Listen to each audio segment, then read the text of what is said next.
तो hey guys, this is boy Aman Agarwal और आज की वीडियो में आप सभी लोगों के लिए यार लेके आए हैं एक बहुत ही शानदार वेब डेवलपमेंट कोर्स। ये एक ऐसा डोमेन है यार जो कि अगर आप एक स्टूडेंट हो, इररिस्पेक्टिव कि आप साइंस के हो, कॉमर्स के हो या आर्ट्स के हो, आपको 10 से 12 लाख का पैकेज दिलवा सकता है, जो कि काफी शानदार पैकेज है। इसमें यूं मत सोचना कि यार माइक्रोसॉफ्ट तो इतना देती है, वो फलाना तो इतनी देती है। इस स्किल की मदद से यार आपके काफी सारे कंपटीशन होते हैं। जैसे अगर आप जीसॉक के बारे में जानते हो, वो आप क्लियर कर लेते हो, जिससे कि आपका सीवी बहुत ज्यादा स्ट्रांग हो जाता है।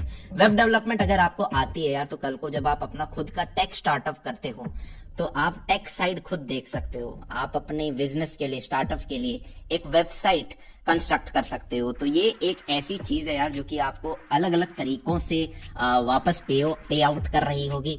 मैं यार बोर नहीं करूंगा आपको, शुरुआत के 2 से 3 मिनट लूंगा जहां पे मैं आपको बता रहा हूँ कि यार इस पूरे कोर्स की क्या हमारा स्ट्रक्चर होने वाला है। पूरे वर्ल्ड का यार सबसे प्रीमियम कोर्स है ये, कैसे बोल सकते हैं, क्योंकि हमें सिर्फ HTML और CSS के 10 लेक्चर बनाने में 3 महीने लग गए।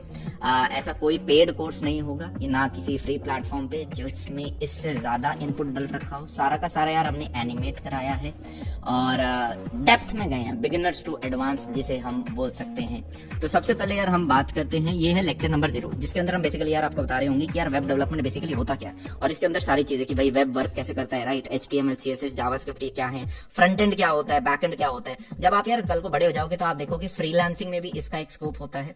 तो आप चाहो तो सिर्फ फ्रंट एंड डेवलपर भी बन सकते हो, आप चाहो तो बैक एंड भी बन सकते हो, या फिर आप दोनों कर सकते हो, जिसे बोलते हैं फुल स्टैक डेवलपर। ऑब्वियसली उसका पैकेज ज्यादा होता है, राइट।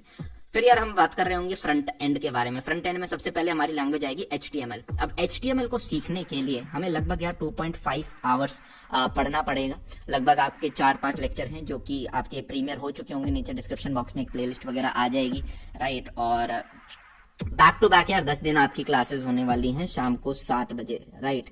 भाई रिमाइंडर लगा लो, पर लाइव क्लास देखनी हमें और रेगुलर रहना, राइट। अब कॉलेज के अंदर आ गए हैं, स्किल्स बहुत जरूरी है। कॉलेज की शुरुआत के 2 साल भाई फोड़ना है तुम्हें। फिर नेक्स्ट चीज आ रही होगी यार CSS के अंदर हम 3.5 आवर्स लगा रहे होंगे। अब आपको लग रहा होगा भैया 2.5-3.5 घंटों में ये इतनी बड़ी चीजें हो जाएंगी। हाँ जी, हो जाएंगी, राइट। और हमारे 3.5 घंटे 3.5 नहीं होते, वो हमने कुछ बहुत बड़ी बड़ी चीजों को एनिमेट कर करके उस छोटे से टाइम में लाते हैं। तो एनिमेशन के माध्यम से हम एक चीज को जल्दी समझा पाते हैं, राइट। जावास्क्रिप्ट की अगर हम बात करें तो यार इसमें हमारे दोबारा 3 से 4 घंटे लगने वाले हैं, वेरी इंपॉर्टेंट, राइट। फिर अगर हम फ्रेमवर्क्स की बात करें यार, तो ये आपके अलग अलग फ्रेमवर्क्स हैं। हम रिएक्ट JS पे काम कर रहे होंगे, काफी बड़े लेक्चर इसके निकलेंगे, 5-6 घंटे तक हम जा रहे होंगे।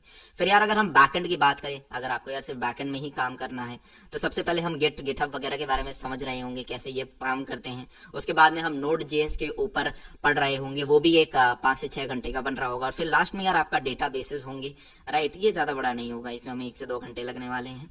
तो जनाब आपका HTML और CSS जो है वो हमने कंप्लीट शूट अभी कर लिया है और प्रीमियर भी हो चुका होगा जब तक आप ये अभी देख रहे होंगे। तो नहीं तो अभी जस्ट सबसे पहले बच्चे हो तो मतलब हो जाएगा आधे घंटे में, राइट। उसके बाद ये 10 दिन तो आपके बैक टू बैक यार लेक्चर आएंगे। फिर मैं चाहता हूं आप प्रैक्टिस करो, और जब तक आप प्रैक्टिस करोगे हमें 1 हफ्ता और मिल जाएगा। और मैं चाहता हूं कि फिर आपको जावास्क्रिप्ट का भी पूरा एक साथ 3-4 घंटे का कोर्स मिले, राइट। कहीं जाने की यार जरूरत नहीं है। और ये कोर्स जिन बंदों ने निकाला है, मैं उन बंदों के बारे में बताता हूँ, वो खुद कॉमर्स स्ट्रीम के बच्चे हैं यार, ठीक है, साइंस भी नहीं है, और जीसॉक फोड़ रखा है। एक क्लियर इंडिकेशन हम ये देना चाहते हैं कि आपकी स्ट्रीम मैटर नहीं करती। तो इसी के साथ शुरुआत करते हैं यार ये शानदार कोर्स। और डेफिनेटली यार पॉजिटिव कमेंट्स करके या टीचर्स का, ऐसे भैया लोगों का बूस्ट कर सकते हो तुम, ठीक है। मतलब बहुत बहुत बढ़िया लगता है तुम्हारे कमेंट्स पढ़ के। मैं ज्यादा नहीं पकाता हूँ, प्यारा प्यारा एनिमेटेड कंटेंट तुम्हारे सामने प्रकट होने वाला है। 3, 2, 1। हेलो गाइस, वेलकम टू अपना कॉलेज। आज हम स्टार्ट करने वाले एक न्यू वेब डेवलपमेंट सीरीज, जिसमें हम बनाएंगे यार एक डायनामिक वेबसाइट। तो 2 तरह की वेबसाइट होती है, एक स्टैटिक, दूसरी डायनामिक। स्टैटिक वेबसाइट यार ऐसी वेबसाइट होती है जिसका डेटा यूजर के कंट्रोल में नहीं होता है। इनमें कोई नए वेब पेज डालने के लिए हमें कोड करना पड़ता है, और ये सिर्फ एक विजिटिंग कार्ड की तरह होती है जो कि सिर्फ कुछ कंटेंट डिस्प्ले कर रही होती है। एग्जांपल के लिए आप लैंडिंग पेजेस देख सकते हैं किसी कंपनी का, रेज्यूमे वाली वेबसाइट्स देख सकते हैं लोगों के जो रेज्यूमेज होते हैं। और डायनामिक वेबसाइट यार वो एक ऐसी वेबसाइट होती है जिसमें डेटा का कंट्रोल जो है वो यूजर्स और क्लाइंट्स के पास होता है। मोस्ट वेबसाइट जो कि आप सर्व करते हैं वो सारी डायनामिक वेबसाइट होती है। इनफैक्ट यूट्यूब जिसमें आप ये वीडियो देख रहे हैं वो भी एक डायनामिक वेबसाइट है। तो हम यार इस कोर्स में एक पूरी वेबसाइट बनाने वाले हैं स्क्रैच से, जिसमें सबसे पहले वेबसाइट का स्ट्रक्चर बनाएंगे, फिर उसको डिजाइन करेंगे और इसी के साथ हमारा फ्रंट एंड तैयार होगा। पर अभी भी यार जैसा मैंने कहा था कि ये एक विजिटिंग कार्ड की तरह सिर्फ डिस्प्ले हो रही होगी, तो इसमें हम डेटा स्टोर करने के लिए एक डेटाबेस डिजाइन करेंगे, फिर एक सर्वर साइड लैंग्वेज यूज करके फ्रंट एंड और डेटाबेस के साथ लिंक करेंगे। और इस पॉइंट पर हमारी वेबसाइट बन चुकी होगी, लेकिन ये अभी भी हमारे कंप्यूटर में है। तो अगर हमें इसे दुनिया को दिखाना है तो हमें इस वेबसाइट को देना होगा एक यूनिक नेम और इन फाइल्स को रखना होगा एक ऐसे कंप्यूटर में जो 24/7 चलते रहे। अब आपके पास है एक लाइव वेबसाइट जिसको कोई भी दुनिया के किसी भी कोने से एक्सेस कर सकता है, तो है ना एकदम मैजिक। बट ये तो हर वेबसाइट की कहानी होती है, तो हम यार इसमें कुछ एक्स्ट्रा करने वाले हैं और हम एक पेमेंट गेटवे भी इंटीग्रेट करना सिखाएंगे किस एक वेबसाइट के अंदर। तो यार स्टार्ट करते हैं इस शानदार सीरीज को। मेरा नाम यश है और मैं एक BCA थर्ड ईयर का स्टूडेंट हूँ। मैंने Google summer of code crack कर रखा है एज अ वेब डेवलपर। अगर आपको गूगल समर ऑफ कोड नहीं पता तो ये एक बहुत ही बड़ा ओपन सोर्स प्रोग्राम है जो कि गूगल ऑर्गेनाइज करता है। तो यार कुछ लोग मुझसे पूछते हैं आपने कैसे वेब डेवलपमेंट सीखी, तो मैं 12th क्लास में था और मैं कॉमर्स का स्टूडेंट था जब मैंने वेब डेवलपमेंट स्टार्ट किया था।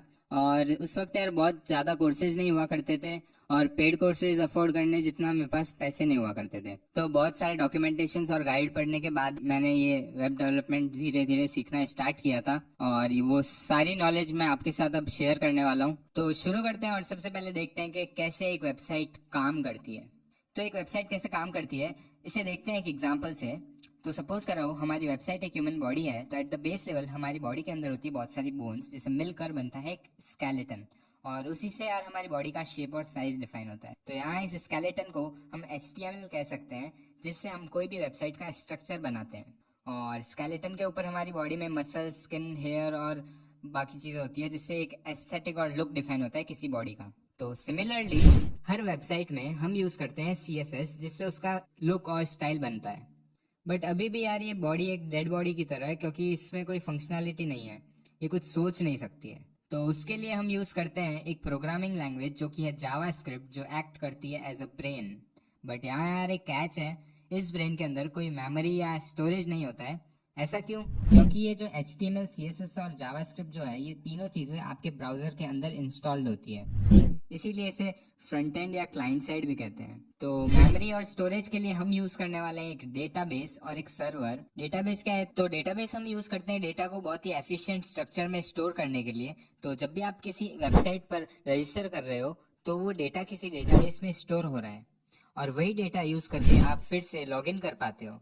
और ये डेटाबेस भी यार किसी सर्वर के अंदर ही होता है। और सर्वर कुछ नहीं, एक बहुत ही पावरफुल कंप्यूटर है जो किसी डेटा सेंटर में पड़ा है और आप इसे रेंट कर सकते हैं।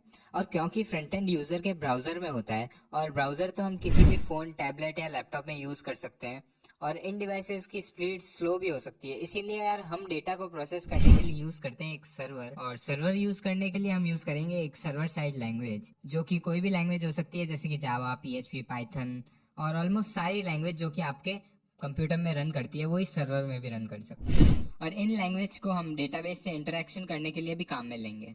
अब यार वापस आ जाते हैं उस डेड बॉडी पर, जिसमें हमने ब्रेन भी डाल दिया है और अब उसमें स्टोरेज भी है। तो मतलब वो एक फुल्ली फंक्शनल बॉडी है। तो अब इस बॉडी को हम बुलाने के लिए एक पहचान तो देंगे ना, जिससे हम इसके पहचानेंगे कि ये यूनिक है, ये अलग है। तो उसके लिए हम हर वेबसाइट को एक यूनिक नेम देते हैं, जिसे डोमेन नेम भी कहा जाता है, जिससे उस वेबसाइट की एक पहचान होती है और उसी को यूज करके हम सर्वर को कॉल करते हैं।